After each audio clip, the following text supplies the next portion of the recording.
نبی اسلام نے اپنی وفات سے 3 مہینے پہلے خطبہ دیا آلموسٹ، مکے سے مدینے آتے ہوئے ہوم نامی ایک گاؤں میں۔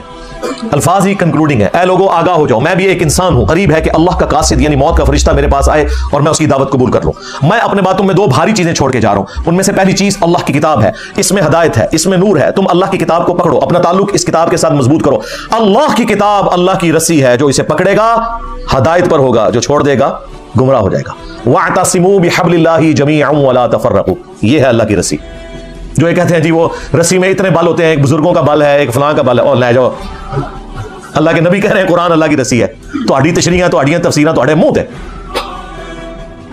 پھر فرمایا دوسری بھاری چیز میرے اہل البیت ہیں، میں اپنے اہل البیت کے معاملے میں تمہیں اللہ کا خوف دلاتا ہوں، میں اپنے اہل البیت کے معاملے میں تمہیں اللہ کا خوف دلاتا ہوں۔ یہ جملہ آپ نے 3 دفعہ فرمایا، یعنی میرے بعد ان کے ساتھ حسن سلوک کرنا۔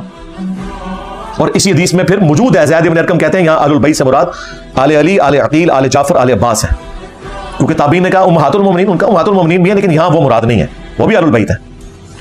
پھر ایک روایت میں مسلم شریف میں ساتھ یہ ہے کہ بیوی کیسے اہل البیت ہو سکتی ہے، یہ اس وقت تک اہل البیت ہے جب تک وہ خامند کے عقد میں ہو، جب خامند اسے طلاق دے دے، اگرچہ نبی اسلام نے کسی بیوی کو طلاق نہیں دی، لیکن زید بن ارقم کو اترنا پڑا اس لیول پہ اس وقت کے ناسبیوں کو جواب دینے کے لیے کہ اصلاً اہل البیت دودھ اور خون کے رشتے کے لوگ ہیں، بیویاں اصلاً اہل البیت نہیں ہیں، وہ اس وقت تک اہل البیت ہیں جب تک عقد میں ہو۔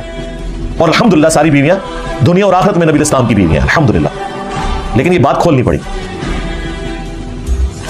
تو نبی اسلام کہہ رہے ہیں کہ میں اہل البیت کے بارے میں تمہیں اللہ کا خوف دلاتا ہوں، یعنی ڈر جانا۔ اس زمانے میں اہل البیت کے ساتھ حسن سلوک یہ تھا کہ مولا علی کا ساتھ دیا جاتا جنگ صفین میں، اور کربلا میں سیدنا حسین کا۔